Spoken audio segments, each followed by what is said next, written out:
Hello everyone, आज हम पढ़ेंगे इंडियन पॉलिटी का लेक्चर सेकंड। कल जो हमने पढ़ा था वो पढ़ा था हमने डेफिनेशन ऑफ गवर्नमेंट, ठीक है ना। डेफिनेशन ऑफ स्टेट और गवर्नमेंट के पार्ट पढ़े थे। और लास्ट पढ़ा था हमने ऑटोक्रेसी, एक तंत्र या मोनार्की से बोलते हैं, जहाँ राजा का शासन होता है।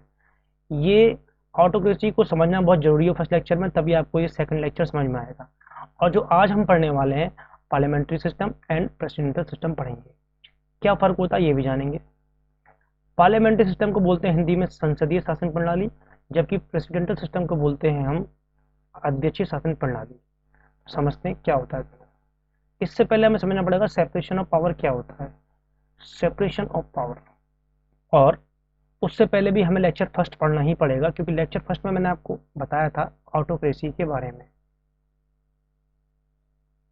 ऑटोक्रेसी ऑटोक्रेसी जहाँ पर राजा होता है, मान लो वहाँ गवर्नमेंट नहीं है, वहाँ सब कुछ कौन है, गवर्नमेंट की जगह वहाँ पे कौन है, राजा है।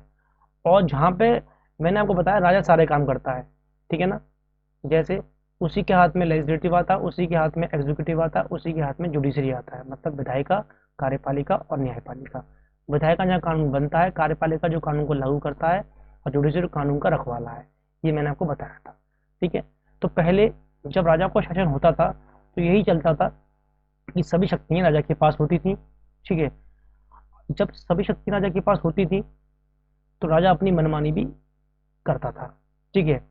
जब ये कंसेप्ट आया सेपरेशन ऑफ पावर, मतलब शक्तियों का विभाजन होना चाहिए, मतलब शक्ति किसी एक व्यक्ति के हाथ में नहीं होनी चाहिए, मतलब राजा के हाथ में पूरी पावर नहीं होनी चाहिए, ये पावर बटी होनी चाहिए, सबका कार्य बटा होना चाहिए। मैं आपको बता दूं, जब शक्तियां किसी एक व्यक्ति के हाथ में होती हैं तो वो अपनी पावरों का मिसयूज करता है, और जो वहाँ पर नागरिक रहते हैं, सिटीजन रहते हैं, जो समाज है, वो कहीं ना कहीं उसके अधिकार छीन जाते हैं, ठीक है। इसलिए राजा महाराजा में आपने देखा होगा कि राजा का अंतिम वचन होता था, राजा जो बोल देगा वही होता था, कोई अधिकार नहीं होते थे, राजा के खिलाफ आप कुछ नहीं बोल सकते थे। जबकि आप इंडिया में डेमोक्रेसी कंट्री में तो आप नरेंद्र मोदी के बारे में कुछ भी बोल सकते हैं, कुछ भी इन सेंस बोला जाता है, ठीक है, क्योंकि आप डेमोक्रेसी कंट्री में आपका अधिकार है, और ये नहीं कुछ भी बोलने का अधिकार है। तो अब हम समझते हैं सेपरेशन ऑफ पावर क्या होता है। ये सेपरेशन ऑफ पावर का कंसेप्ट तीन थिंकर थे जिन जिन लोगों ने इस पर काम किया है। वो तीन थिंकर कौन कौन थे। पहले एरिस्टोटल, जिन्होंने इसे ओरिजिनेट किया, मतलब इसकी उत्पत्ति करी। फिर आए लॉक थिंकर, जिन्होंने इसका विकास किया सेपरेशन ऑफ पावर का। मॉन्टेस्क्यू आए, जिन्होंने इसे क्या किया, प्रोपोनेट किया, मतलब इसको स्थापित किया, ठीक है। तो आगे समझते हैं। जो मॉन्टेस्क्यू थे वो बोलते हैं कि अगर कहीं भी गवर्नमेंट है डेमोक्रेसी कंट्री में, या कहीं भी गवर्नमेंट है, तो उस गवर्नमेंट के तीन भाग होने चाहिए। एक होता है लेजिस्लेटिव, एक होता है एग्जीक्यूटिव, और एक होता है जुडिशरी। लेजिस्लेटिव को बोलते हैं विधायिका, विधायिका इसको बोलते हैं कार्यपालिका, इसको बोलते हैं न्यायपालिका, ठीक है। ये तीन भाग होने चाहिए। ये बनाएगी कानून, क्या बनाएगी, कानून, लॉ बनाएगी। ये इस लॉ को क्या करेगी, लागू करेगी, इंप्लीमेंट करेगी। और ये जुडिशरी जो होती है कानून का रखवाला, प्रोटेक्शन करेगी कानून का। तो आपने ये देखा तीनों शक्तियां बढ़ गई हैं। लेजिस्लेटिव अपना काम करती है, एग्जीक्यूटिव अपना काम करती है, जुडिशरी अपना काम करती है। जबकि जहां पे राजा होता है वहां पे क्या होता है, ये तीनों काम राजा करता था अकेले दम पे, ठीक है। यहाँ अलग लोग बैठते हैं, यहाँ अलग लोग बैठते हैं, यहाँ अलग लोग बैठते हैं, ठीक है ना। ये इसने बोला मॉन्टेस्क्यू ने। इससे क्या होगा, शक्ति का विभाजन हो जाएगा और पावर किसी एक व्यक्ति के हाथ में नहीं रहेगी, लोगों के अधिकार भी क्या रहेंगे, सुरक्षित रहेंगे। मॉन्टेस्क्यू ने ये बोला। फिर मैं आपको बताता हूँ, अगर उसी का पार्ट चल रहा है ये, अगर किसी देश में डेमोक्रेसी है, लोकतंत्र है, तो वहां पे शासन दो तरीके से ही किया जा सकता है, ठीक है। या तो उस देश में होगा पार्लियामेंट्री सिस्टम, या उस देश में होगा प्रेसिडेंटल सिस्टम होगा, ठीक है। पार्लियामेंट्री सिस्टम की अगर मैं बात करूं तो इसका एग्जाम्पल है इंडिया, और प्रेसिडेंटल सिस्टम की बात करूं तो इसका एग्जाम्पल है यूएसए, ठीक है। बेस्ट एग्जाम्पल है। और देशों में भी पार्लियामेंट्री सिस्टम है, और देशों में भी प्रेसिडेंटल सिस्टम है, और इसके बेस्ट एग्जाम्पल यही है। पार्लियामेंट को मैंने बताया हिंदी में बोलते हैं संसदीय शासन प्रणाली, और प्रेसिडेंटल सिस्टम को बोलते हैं अध्यक्ष शासन प्रणाली।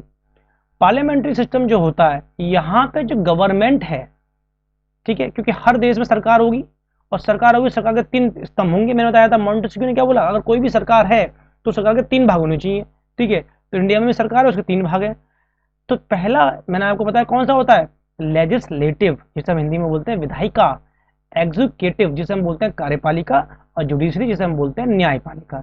ये 3 पिलर होते हैं गवर्नमेंट के, ठीक है। ऐसी अमेरिका में भी गवर्नमेंट है और वहां पे एक लेजिस्लेटिव है, एक एग्जीक्यूटिव और एक जुडिशरी, ठीक है, विधायिका, कार्यपालिका और न्यायपालिका।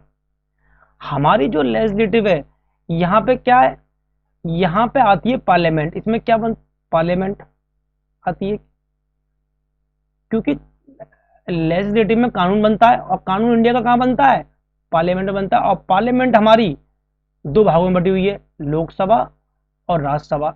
इसके 2 सदन है, एक सदन लोकसभा है, राज्यसभा है, और एक सदन लोकसभा है, ठीक है।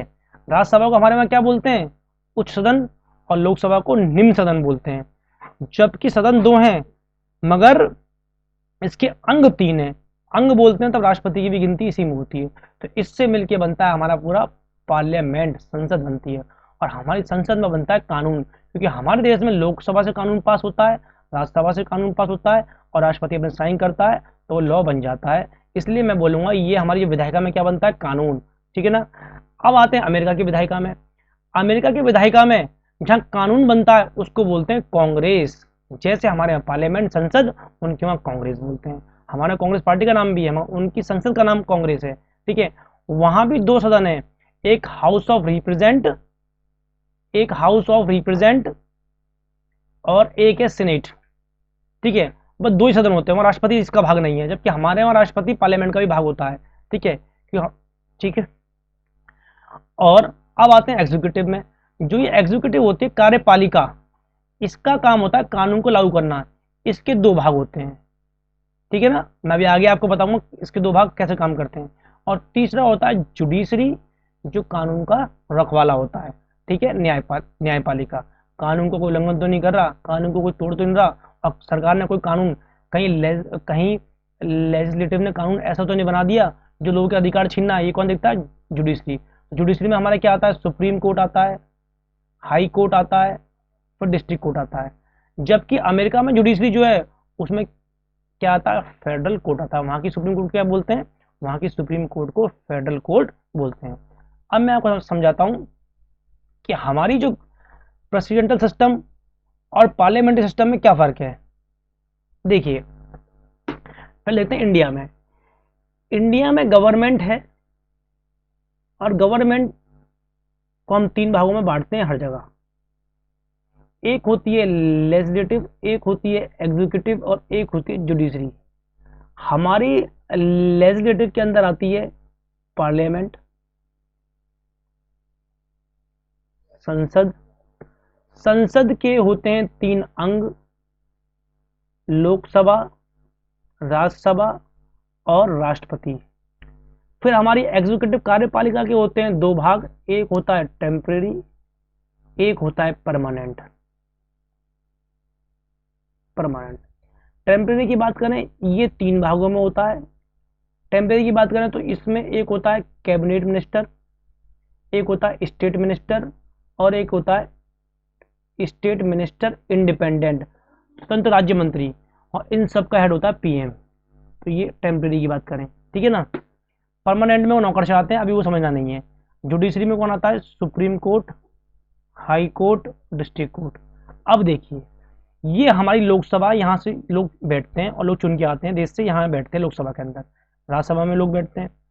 तो हमारी जो ये लोकसभा राज्यसभा किसका भाग है, लेजिस्लेटिव का भाग है। हमारी लोकसभा राज्यसभा के कुछ मेंबर, ज्यादातर लोकसभा के, यहाँ बैठते हैं कहाँ पे, एग्जीक्यूटिव के कौन से भाग में, टेम्परेरी वाले भाग में बैठते हैं। तो इसका मतलब ये हुआ कि हमारे देश में सेपरेशन पावर है तो है, मगर कहीं ना कहीं अमेरिका की तरह सेपरेशन पावर नहीं है। हमारे वहाँ लेजिस्लेटिव के लोग एग्जीक्यूटिव में बैठते हैं, ठीक है। जबकि हमारी जो जुडिशरी है वो बिल्कुल स्वतंत्र है, ना यहाँ के व्यक्ति ना यहाँ के व्यक्ति, मतलब एग्जीक्यूटिव और लेजिस्लेटिव के व्यक्ति जुडिशरी में नहीं बैठते। जुडिशरी हमारी कैसी है, स्वतंत्र है, ठीक है ना। इन दोनों का कोई हस्तक्षेप इसके कार्य में नहीं होता। जबकि जुडिशरी जो होता है इन दोनों के कार्य में हस्तक्षेप कर सकता है अगर उसे लगता है कि व्यक्तियों के अधिकार छीने जा रहे हैं। तो ये है हमारा सेपरेशन ऑफ पावर।